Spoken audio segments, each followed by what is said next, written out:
हाँ, आज का टॉपिक है प्रकाश विद्युत प्रभाव। हम जानते हैं प्रकाश विद्युत प्रभाव क्या होता है, लेकिन फिर भी हमको दोहराना है। प्रकाश की द्वैत प्रकृति के बारे में चर्चा कर रहे थे। हमने लास्ट क्लास में पढ़ा कि किसी पिंड से इलेक्ट्रॉन का उत्सर्जन कितने तरीकों से किया जा सकता है। पहला तरीका हमने देखा था तापायनिक उत्सर्जन। तापायनिक उत्सर्जन में इलेक्ट्रॉन उत्सर्जित हो रहा था तापीय ऊर्जा प्राप्त करके। जब भी किसी परमाणु को बाहर से ऊर्जा देते हैं, जब भी किसी परमाणु को बाहर से ऊर्जा देते, तापीय ऊर्जा देते, तो वह उत्तेजित होकर इलेक्ट्रॉन त्याग देता है। इस प्रकार जो प्राप्त होगा वो तापायनिक इलेक्ट्रॉन कहलाएगा, तापीय इलेक्ट्रॉन कहलाएगा। दूसरा हमने देखा प्रकाशिक इलेक्ट्रॉन, फोटो इलेक्ट्रॉन जिसको हम कह रहे थे, प्रकाशिक उत्सर्जन कह सकते हैं। जब किसी धातु के पृष्ठ पर प्रकाश गिराया जाता है, फोटॉन्स का आपतन करवाया जाता है, तो उसमें से इलेक्ट्रॉन का उत्सर्जन होना फोटो इलेक्ट्रॉन कहलाएगा, जो उत्सर्जित इलेक्ट्रॉन है, और ये घटना प्रकाशिक उत्सर्जन कहलाती है। इसके बाद हमने देखा था कौन सा था वो, द्वितीयक इलेक्ट्रॉन या द्वितीयक उत्सर्जन। द्वितीयक उत्सर्जन क्या है? किसी एक प्लेट पर फोटोन का तापीय ऊर्जा देकर किसी तरीके से एक इलेक्ट्रॉन को उत्सर्जित करवाया, और ये उत्सर्जित इलेक्ट्रॉन किसी दूसरे इलेक्ट्रॉन को निष्कासित कर दे, तो उसको हम कहते हैं द्वितीयक उत्सर्जन। मतलब एक इलेक्ट्रॉन के द्वारा दूसरे इलेक्ट्रॉन का उत्सर्जन द्वितीयक उत्सर्जन कहलाएगा। और लास्ट हमने देखा था क्षेत्र उत्सर्जन। क्षेत्र उत्सर्जन किसी धातु की प्लेट के पास अगर प्रबल विद्युत क्षेत्र ला दिया जाए, तो उसमें से इलेक्ट्रॉन का उत्सर्जन होता है। क्षेत्र उत्सर्जन में क्या होता है? प्रबल विद्युत क्षेत्र जब लाया जाए तो उसमें से इलेक्ट्रॉन का उत्सर्जन हो जाता है। धातु के पृष्ठ से किसी सक्रिय प्लेट से इलेक्ट्रॉन का उत्सर्जन कहलाएगा क्षेत्र उत्सर्जन। तो ये हमने कल देख लिया था। आज हमको देखना है प्रकाश विद्युत प्रभाव। देखिए, हम बहुत अच्छी तरीके से जानते हैं कि प्रकाश विद्युत प्रभाव का पहला परीक्षण 1887 में हर्ट्ज के द्वारा, हेनरिक हर्ट्ज कह सकते हैं, के द्वारा पहली बार ये प्रदर्शन किया गया था। इससे पहले उन्होंने विद्युत चुंबकीय तरंगों का उत्पादन किया था, बनाया था और उनका परीक्षण भी किया था। लेकिन कुछ दिनों के बाद उसी प्रयोग को आगे कर रहे थे शायद, तो उसमें ये घटना घटित हो गई। उसमें तो हमने देखा प्रकाश की प्रकृति तरंगीय, और इसमें हमको दिखता है प्रकाश की प्रकृति कणीय। इस सेटअप में क्या था कि यहाँ एक प्रबल विद्युत क्षेत्र कहे या एक बैटरी लगा दी, उस बैटरी के साथ दो प्लेट्स को जोड़ दिया। ये पहला प्लेट और यहाँ दूसरा प्लेट लगा दिया। दोनों प्लेट्स ऐसे रख दिए और इसके समांतर क्रम में बैटरी के साथ कहे या किसी दूसरे तरीके से हमने यहाँ पर दो धातु के गोले बहुत ही नजदीक रख दिया था। इसके बाद अच्छा, यहाँ पर स्विच नहीं लगाया या एक स्विच लगा देते। जैसे उन्होंने स्विच ऑन किया, स्विच के ऑन होते ही यहाँ पर विद्युत धारा प्रवाहित हुई, और साथ में तो विद्युत धारा प्रवाहित कैसे हुई? इससे पहले हमने यहाँ पर इसके ऊपर फोटॉन्स का आपतन करवाया। जैसे ही फोटॉन्स का आपतन हुआ तो यहाँ पर आपको स्पार्क दिखाई दिए, चिंगारी हमारी भाषा में कहते हैं। हम कहते हैं उसको शॉर्ट सर्किट, लेकिन स्पार्क कहलाता है। जो चिंगारी है वो दिखाई दी। अब इस चिंगारी का दिखने का कारण क्या था? तो इसके पीछे उन्होंने बताया कि जब हमने इसके ऊपर प्रकाश की किरणें या उससे भी प्रबल विद्युत चुंबकीय तरंग को आपतन करवाया, तो इनमें से क्या हुआ? ऋणावेशित और ऋणावेशित कण बाहर निकले। अब देखो, ये उल्टा बना देंगे, प्लस से निकलेगा प्लस और माइनस से निकलेगा माइनस। तो ये उस समय की बात है जब इलेक्ट्रॉन की खोज नहीं हुई थी। इलेक्ट्रॉन की खोज होने में अभी 10 साल बाकी है। 1897 में इलेक्ट्रॉन की खोज हुई थी, आपको याद होगा। 10 साल पहले की हम बात करें, मतलब इलेक्ट्रॉन की जानकारी नहीं थी। हमको ये नहीं पता था कि विद्युत धारा का प्रवाह इलेक्ट्रॉन्स के कारण होता है। इलेक्ट्रॉन जिस तरफ गति करते हैं उसके विपरीत दिशा में धारा का प्रवाह होता है, ये हम नहीं जानते। हमारे लिए उस समय धनावेशित और ऋणावेशित दो प्रकार के कण हुआ करते थे, जिसकी वजह से विद्युत धारा का प्रवाह होता था। तो यहाँ पर हर्ट्ज ने यही थ्योरी रखी कि जब प्रकाश का आपतन करवाया गया इसके ऊपर, तो धनावेशित और ऋणावेशित कण बाहर निकले और इन्हीं धनावेश और ऋणावेश के मिलने से स्पार्क उत्पन्न हुआ। देखिएगा एक बार वीडियो।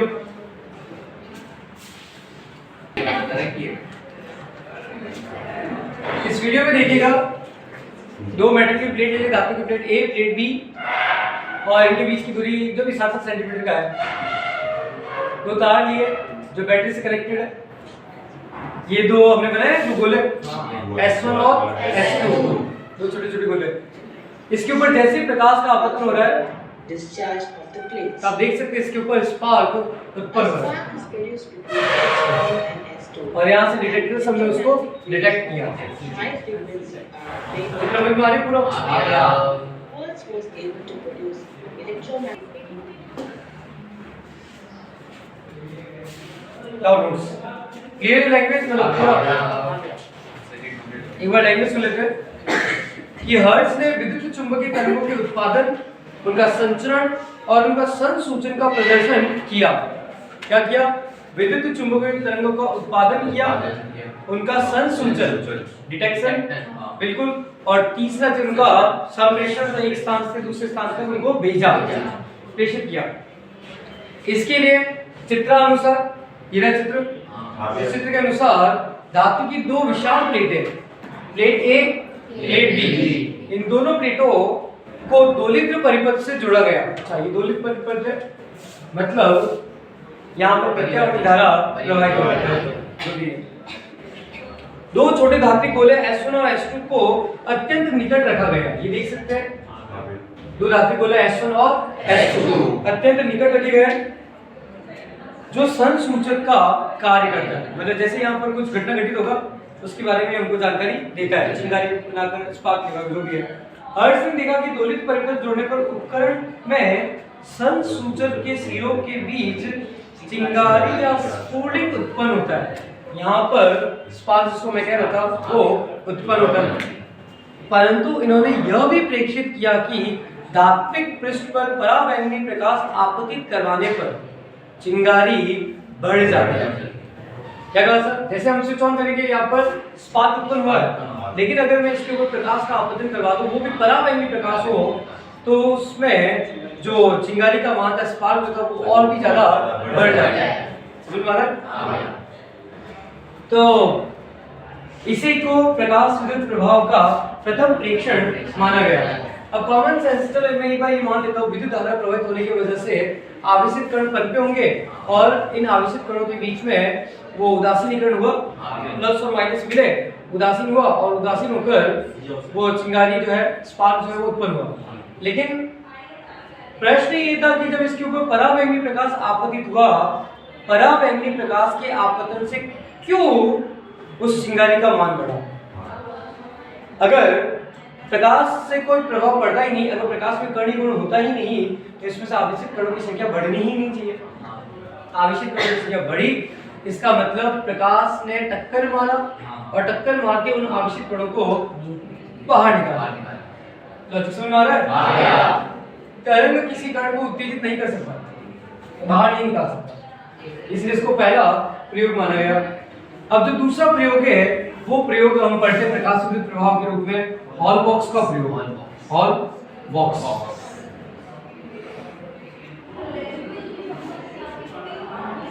हॉल बॉक्स का प्रकाश विद्युत प्रभाव का प्रयोग।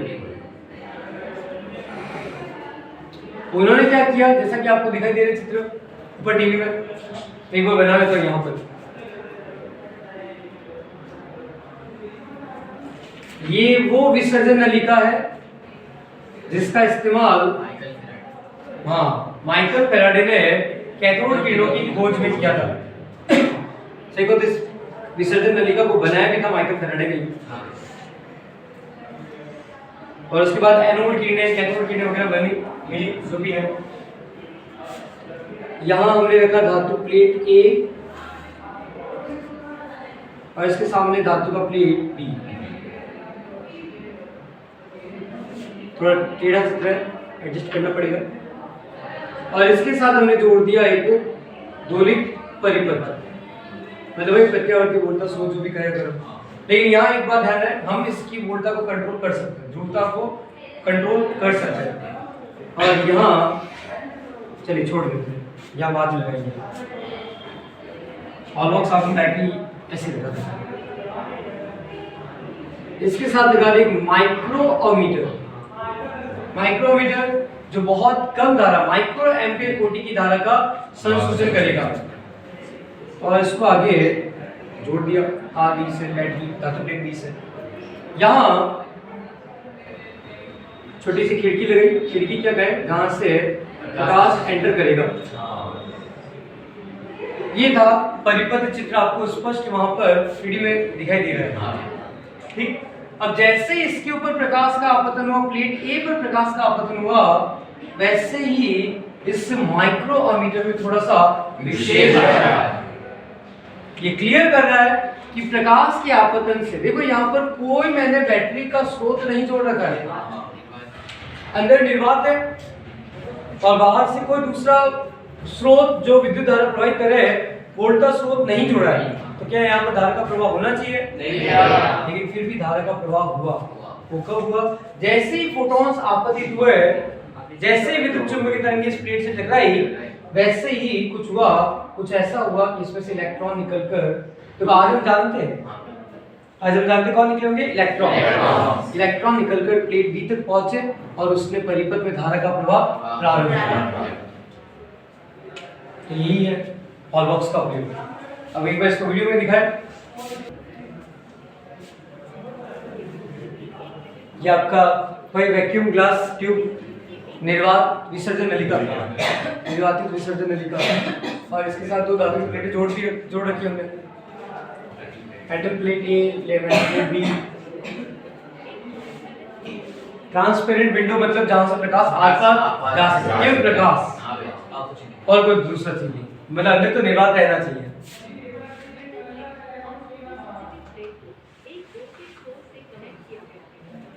ये तो अलग प्रयोग है, हॉलबॉक्स का नहीं है। हॉलबॉक्स प्रयोग में ये बैटरी नहीं था, बाकी सारा क्वेश्चन ऐसे थे, बैटरी नहीं था बस। देख सकते हैं जैसे इस प्लेट के ऊपर प्रकाश का आपतन हुआ, इलेक्ट्रॉन का उत्सर्जन स्टार्ट है, और ये उत्सर्जित इलेक्ट्रॉन आगे प्लेट बी तक पहुंच गए, और इन्होंने प्लेट बी में पहुंचकर धारा का प्रवाह प्रारंभ कर दिया। सर्किट कंप्लीट हुआ और धारा प्रारंभ हुआ। कोई डाउट? सर दिख रहा है? नहीं, ये बैटरी नहीं दिख रहा है। बैटरी वो हॉलबॉक्स प्रयोग में नहीं था। तो उम्मीद करता हूं आपको प्रकाश विद्युत प्रवाह का हॉलबॉक्स प्रयोग भी क्लियर हुआ। आ गया। मतलब तो निर्वातित कांच की नलिका में दो धातु के इलेक्ट्रोडों को जोड़कर, देखिए निर्वातित कांच की नलिका में धातु के दो इलेक्ट्रोड्स कह सकते हैं, या हमने दो धातु की प्लेटें ली, उन दोनों में से एक प्लेट पर परावैंगनी प्रकाश आपतित करवाते। क्या कहा? उन दोनों में से किसी एक प्लेट पर परावैंगनी प्रकाश आपतित करते। दृश्य प्रकाश क्षेत्र में इतनी ऊर्जा नहीं है कि वो धातु की प्लेट में से इलेक्ट्रॉन निकाल सके। ऐसा नहीं कि बिल्कुल ही नहीं है। सोलर सेल, सोलर पैनल तो उसी पे काम करता है, दृश्य प्रकाश क्षेत्र पे काम करता है, लेकिन उसके लिए सक्रिय, बहुत सक्रिय धातु चाहिए। तो इस प्रयोग में हमने क्या किया? परावैंगनी प्रकाश आपतित करवाया, जिससे उस प्लेट से फोटो इलेक्ट्रॉन उत्सर्जित हुए। जैसे इस पे परावैंगनी प्रकाश का आपतन हुआ, इसमें से इलेक्ट्रॉन का उत्सर्जन हुआ। ठीक, और इलेक्ट्रॉन किसकी वजह से उत्सर्जित हुआ? फोटॉन्स की वजह से। इसीलिए इलेक्ट्रॉन्स को फोटो इलेक्ट्रॉन कहा। बिल्कुल। जब वे सामने वाली प्लेट पर पहुंचते हैं तो अमीटर में एक क्षीण या फिर क्षणिक धारा प्रवाहित होती। जैसे ये यहाँ पहुंचते, इस अमीटर में विक्षेप। क्यों? क्षणिक धारा, बहुत कम धारा होगी, धारा तो ही नहीं। अगला हमने देखा लिनार्ड का ऋणात्मक जिंक पट्टी का प्रयोग। इसका लेवल लिनार्ड,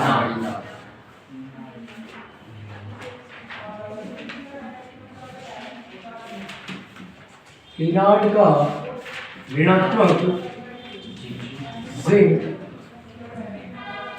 पट्टी का प्रयोग।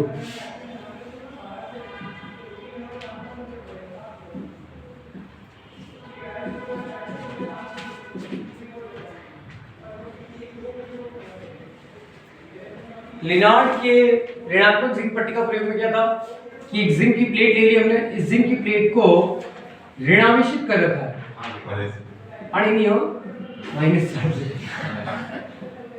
और इसको एक वैक्यूम ट्यूब के अंदर या कहीं तो निर्वातित कांच के कक्ष के अंदर रखा हुआ है बिल्कुल अच्छी तरह से, और इसके साथ एक जोड़ रखा हमने इलेक्ट्रॉन संसूचक, मतलब जो इलेक्ट्रॉनों का संसूचन करेगा। अब जैसे इस प्लेट के ऊपर प्रकाश का आपतन करवाया जाए, परावैंगी प्रकाश का आपतन करवाया गया, वैसे इसमें से इलेक्ट्रॉन उत्सर्जित हुए और जैसे जैसे इलेक्ट्रॉन उत्सर्जित होगा वैसे वैसे इसका ऋणावेश कम होगा। ऋणावेश कम हुआ, एक टाइम ऐसा हुआ कि इनका आवेश उदासीन हो गया, मतलब ऋणावेशित प्लेट उदासीन प्लेट बन गया। उदासीन प्लेट बनने के बाद इनके इलेक्ट्रॉन का निष्कासन रुक जाना चाहिए, लेकिन फिर भी ये निष्कासन नहीं रुका, ये लगातार इलेक्ट्रॉन उत्सर्जित करते रहे। जब तक परावैंगी प्रकाश इस पर आपतित होता रहा तब तक ये इलेक्ट्रॉन का उत्सर्जन करते रहे। ये भी पुष्टि करता है कि प्रकाश विद्युत प्रभाव होता है। किसी सक्रिय प्लेट पर अगर प्रकाश आपतित करवाया जाएगा तो उसमें से इलेक्ट्रॉन का उत्सर्जन होगा। तो ये देखो अभी हमने जो पढ़ा हर्ट्ज का प्रयोग, ये हॉबक्स प्रयोग, लिनार्ड प्रयोग, केवल इतना ही नहीं है, कई सारे वैज्ञानिक हैं, बहुत सारे वैज्ञानिकों ने अलग अलग तरीके से अपने प्रकाश विद्युत प्रभाव को एक्सप्लेन किया, अलग अलग तरीके से वो प्रकाश विद्युत प्रभाव को समझा रहे थे। ये सारा प्रयोग पुष्टिकरण है, मतलब होता ना कि शायद इस प्रयोग में कुछ दूसरी घटना घटित होगी, क्या पता क्या घटना घटित हुआ जिसकी वजह से स्पार्क पैदा हुआ, कोई दूसरी घटना घटित हुई होगी यहाँ पर जिसके वजह से यहाँ पर विद्युत धारा प्रवाहित हुआ, यहाँ पर मतलब यहाँ पर भी कुछ और रीजन हो सकता है, लेकिन एक प्रयोग में होगा, दो प्रयोग में होगा, सारे प्रयोग में ऐसा थोड़ी होगा। हर प्रयोग के अंदर एक ही रिजल्ट, प्रकाश की तीव्रता बढ़ाए तो धारा बढ़ती, प्रकाश की तीव्रता घटाए तो धारा घटती, प्रकाश आपतन बंद कर दिया जाए तो धारा रुक जाती है, प्रकाश का आपतन करवाते ही धारा बढ़ जाती है। तो क्या समझ में आ रहा है? ये क्लियरली समझ में आ रहा है, फोटॉन्स के आपतन के कारण ही इसमें विद्युत धारा का प्रभाव हुआ। यहाँ पर याद दिला दूं, जब ये प्रयोग चल रहा था उस समय हमको इलेक्ट्रॉन की जानकारी नहीं थी। तो ये था लिनार्ड का ऋणात्मक जिंक पट्टिका प्रयोग। एक बार नेगेटिव बोल देता हूं, एक जिंक पट्टिका को ऋणावेशित करके इलेक्ट्रॉन सूक्ष्मदर्शी से जोड़ देते हैं, विद्युतदर्शी। सही। इस पट्टिका पर परावैंगी प्रकाश आपतित कराते हैं जिससे इनमें से इलेक्ट्रॉन का उत्सर्जन होता है और पट्टिका उदासीन होने लगती है, धीरे धीरे प्लेट्स उदासीन हो जाएगी, धीरे धीरे इलेक्ट्रॉन का उत्सर्जन की दर घटने लगता है, परंतु उदासीन हो जाने के बाद भी इलेक्ट्रॉन उत्सर्जित होते रहते हैं और ये प्रयोग प्रकाश विद्युत प्रभाव की पुष्टि करता है। वापस कहूंगा, कई सारे प्रयोगों ने प्रकाश विद्युत प्रभाव का पुष्टिकरण किया है। चलिए सर, ये तो बात है हमारे पुष्टिकरण और प्रकाश विद्युत प्रभाव का। बिल्कुल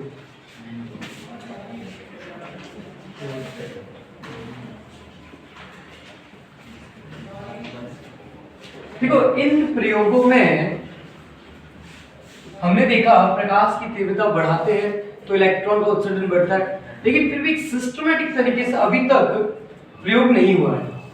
अब हम एक सिस्टमैटिक तरीके से पूरे प्रकाश विद्युत प्रभाव को एक्सप्लेन करेंगे। कहते हैं ना कि प्रकाश विद्युत प्रभाव को सचित्र व्याख्या कीजिए। सबसे पहले हमको परिपथ चित्र बनाना होगा। परिपथ क्या है?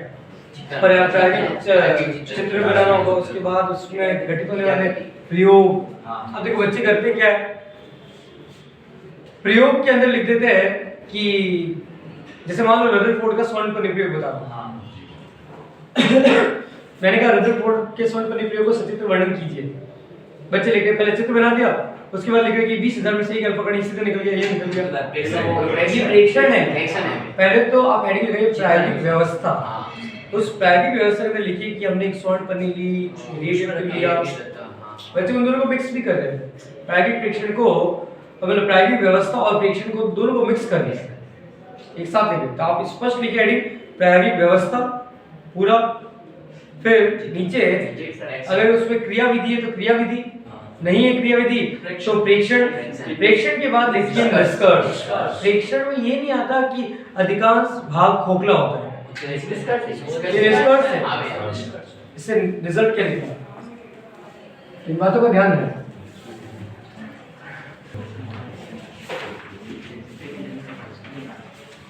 चलिए हमारा अगला हेडिंग लिखा हुआ है प्रकाश विद्युत प्रभाव।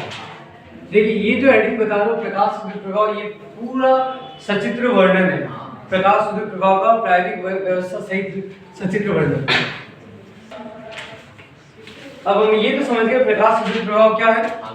जब किसी धातु की सतह पर एक निश्चित आवृत्ति से अधिक आवृत्ति, अभी हम जितने भी प्रयोग कर रहे थे उन सारे प्रयोग में हमने परावैंगिक प्रकाश लिया।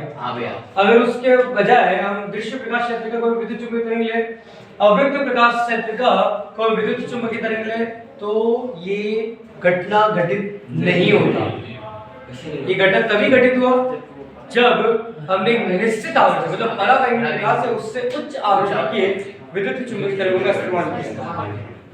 ठीक है, तो जब किसी धातु की सतह पर एक निश्चित आवृत्ति से अधिक आवृत्ति का प्रकाश आपतित करवाया जाए तो पृष्ठ में से फोटो इलेक्ट्रॉन का उत्सर्जन प्रकाश विद्युत प्रभाव कहलाता है। तो भैया ये निश्चित आवृत्ति से ज्यादा आवृत्ति क्यों चाहिए, समझ सकते हैं।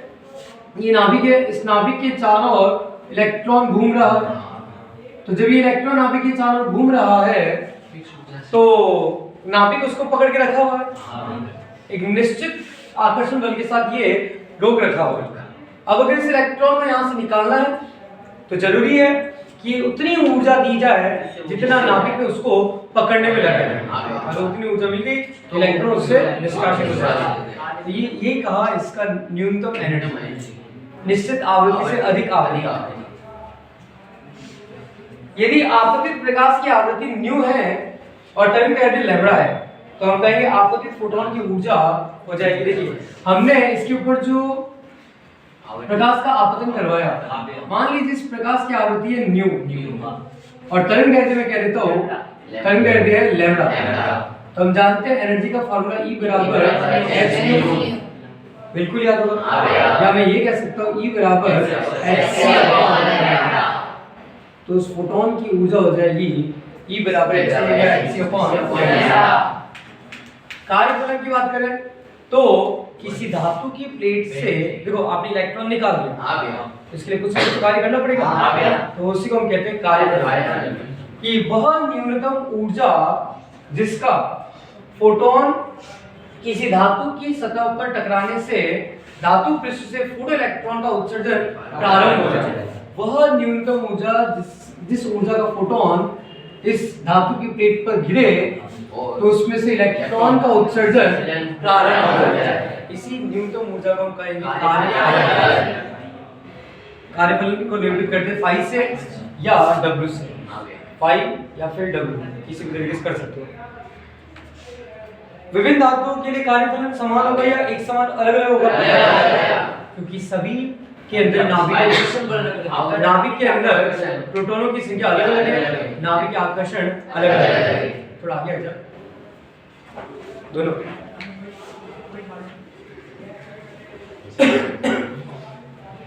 सबसे कम दिया हुआ कार्यफलन किसका, सीजियम का। कितना होता है 2.1 और अधिकतम दिया है प्लेटिनम का 5.65 इलेक्ट्रॉन। इससे हमको समझ में आ रहा है अगर हमको प्रकाश विद्युत प्रभाव करवाना है, अगर हमको सोलर सेल का इस्तेमाल बनाना है तो हमको सीजियम धातु का इस्तेमाल करना चाहिए, प्लेटिनम का नहीं। और प्लेटिनम समझ में आ रहा है कि वो स्थायी धातु है, वो क्रिया नहीं दर्शाती है। बिल्कुल। तो अगला हमारा हेडिंग है प्रकाश विद्युत प्रभाव की कार्य व्यवस्था। चलिए बना लीजिए इस वायर को ऐसे। अब यहाँ पर ये जो उभार है वो आपको पता होगा कि ये दोनों वायर एक दूसरे से मिक्स ना हो जाए, ऊपर से जा रहा है। इस वायर का आप मोड़ कर करें तो इस प्रकार ऐसे रख दो, वापस ये दोनों क्रॉस हो रही है,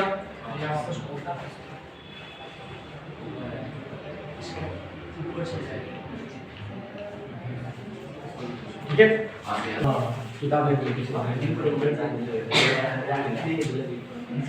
यहाँ लगा रखा है माइक्रोमीटर। बोर्ड में चित्र वही बना है जो किताब में है, वैसा ही बना है।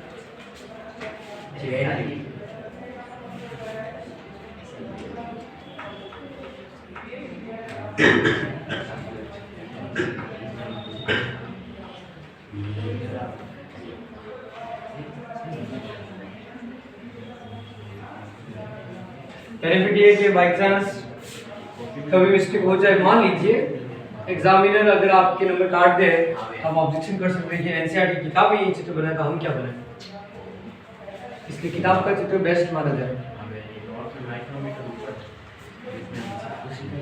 इसमें दोनों सेम ही है, नहीं वो चलेगा, वो कहीं पर भी आप जोड़ सकते हो,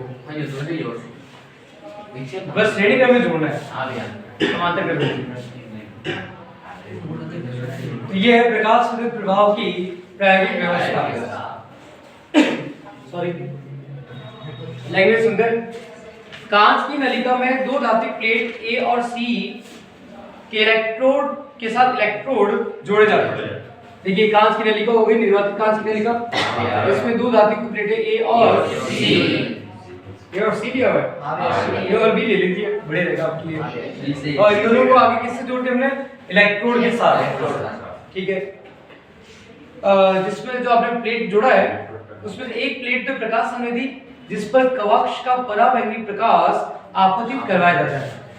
ये जो खिड़की आप देख रहे हो ना, इसमें से केवल पराबैंगनी प्रकाश ही आर पार जाएगा, तो कोई और समझ आ रहा है बात।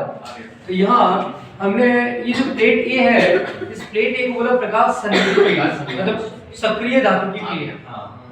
सक्रिय धातु की प्लेट का मतलब इसमें से इलेक्ट्रॉन का उत्सर्जन होगा। चलिए आगे लिखा है कि नलिका में बहुत कम दाब पर एक गैस भरी होती है, इसके अंदर बहुत कम प्रेशर, लो प्रेशर, बस वो इलेक्ट्रॉन को एक जगह से दूसरी जगह तक ले जाने में सहायता करता है।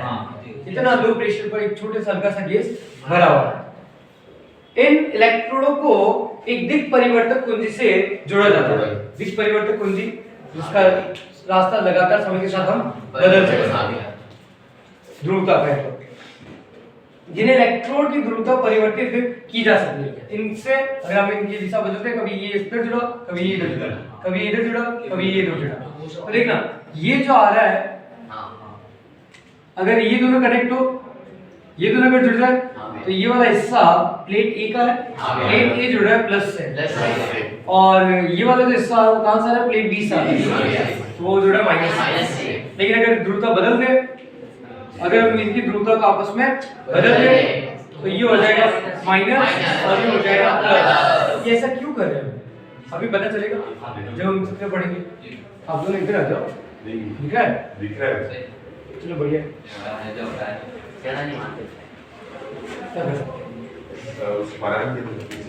तो इन इलेक्ट्रोडों को एक दिक् परिवर्तक कुंजी के साथ जोड़ा जाता है, जिन्हें इलेक्ट्रोड की जिनसे ध्रुवता इलेक्ट्रोड की ध्रुवता परिवर्तित की जाती है। दिक् परिवर्तक के साथ एक परिवर्तनीय वोल्टा स्रोत यहाँ पर जोड़ दिया हमने बैटरी, जिसकी वोल्टा का मापन एक सुग्राही वोल्टमीटर से करते हैं। सुग्राही वोल्टमीटर, थोड़ी सी वोल्टा बदली, हाथों परिवर्तन, थोड़ा सा परिवर्तन। बिल्कुल परिपथ में प्रवाहित क्षीण धारा का मापन करने के लिए एक हमने माइक्रोमीटर जोड़ रखा है यहाँ श्रेणी क्रम में। प्लेट सी को उत्सर्जक प्लेट और प्लेट ए को संग्राहक प्लेट। अच्छा, ये प्लेट सी और प्लेट ए इसलिए लिखा हुआ है, यहाँ इसका नाम रखा है कैथोड और इसका नाम रखा है एनोड, क्योंकि जोड़ा उसके उससे मैंने उल्टा जोड़ा, तो आप इसको एनोड और इसको कैथोड कह सकते हैं। जिस बैटरी के जिस टर्मिनल से हम जोड़ेंगे प्लेट ए को, उसको जो सीधा धन टर्मिनल जुड़ा होगा उसको एनोड, और जो सीधा ऋण टर्मिनल जुड़ा होगा उसको कैथोड। या तो कोई डाउट? चलिए अब यहाँ हम एक बात कह सकते हैं, देखिए यहाँ पर जैसे प्रकाश आपतित होगा तो इसमें से इलेक्ट्रॉन निकलेगा, तो प्लेट ए में से इलेक्ट्रॉन निकला, इसलिए मैं इसको कह सकता हूं उत्सर्जन कर सकते हैं। और अगर आप इसका नाम लेंगे कैथोड तो ये उत्सर्जक होगा। कोई डाउट? और प्लेट बी क्या करेगा, उस इलेक्ट्रॉन का संग्रह, इसलिए इसको हमने संग्राहक कहा। तो इन प्रयोगों में प्रकाश विद्युत धारा पर है प्रयोग हुआ था। प्रकाश विद्युत धारा पर आपतित इस प्रयोग के चलिए इस प्रयोग में क्या हुआ अब देखते हैं। ये तो हुई प्रायोगिक व्यवस्था। प्रायोगिक व्यवस्था। शायद नोट्स में त्रुटि है, नहीं भैया छूटा हुआ है कहीं पर, छूटा हुआ है। चलो बताता हूँ क्या हुआ। जैसे ही इस प्लेट पर परावैंगनी प्रकाश का आपतन हुआ वैसे इसमें से निकले होंगे इलेक्ट्रॉन।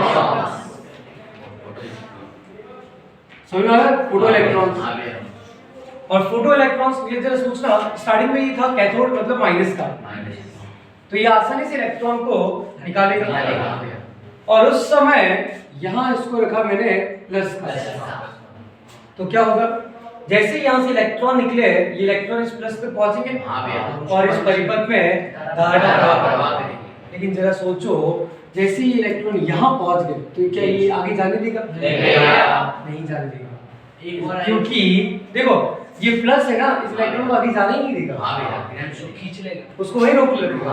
तो जैसे ही इलेक्ट्रॉन यहाँ पहुंच गए आप इसकी ध्रुवता बदल दीजिए, हाँ जिससे इलेक्ट्रॉन इस परिपथ में जाएंगे हाँ भैया और ये वाला क्या करेगा, ये प्लस इस इलेक्ट्रॉन को अपनी ओर खींचेगा, मतलब परिपथ में धारा का प्रभाव बढ़ेगा। लेकिन फिर अगले आधे चक्र में वापस इसकी ध्रुवता बदलनी होगी। हाँ भैया। वापस इस इलेक्ट्रॉन उत्सर्जन से ये इलेक्ट्रॉन निकलकर यहाँ पहुंचा, फिर ये बाहर हाँ प्रवाहित भैया होगा। ये प्रक्रिया लगातार हमको चलानी चाहिए। तो ध्रुवता इसलिए हमने कहा कि हमको बदलना पड़ेगा, इस परिवर्तन।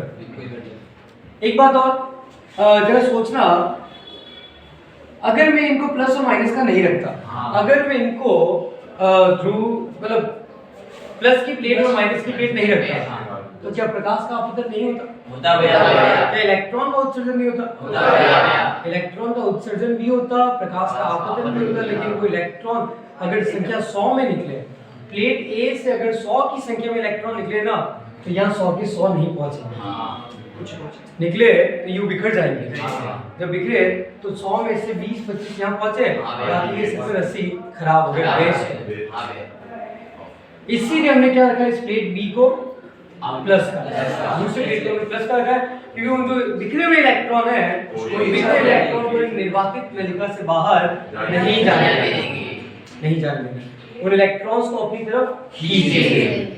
और ये इलेक्ट्रॉन्स ज्यादा खींचा जाएगा अगर इसका विद्युत क्षेत्र अधिक है। हाँ भैया इसीलिए हम क्या करते हैं, इसकी विद्युत क्षेत्र को बढ़ाने के लिए इसकी ध्रुवता को अधिक रखते हैं, तो मतलब वोल्टेज हाई रखता है यहाँ पर। ये था आपका प्रकाश विद्युत प्रभाव जो भी घटना घटित हुआ। अब इस प्रकाश विद्युत प्रभाव पर किस किस चीज का कितना कितना प्रभाव पड़ता है उसकी चर्चा करेंगे हम। उसके लिए थोड़ी देर पानी पी लेते हैं। आप क्या सब थक गए हो?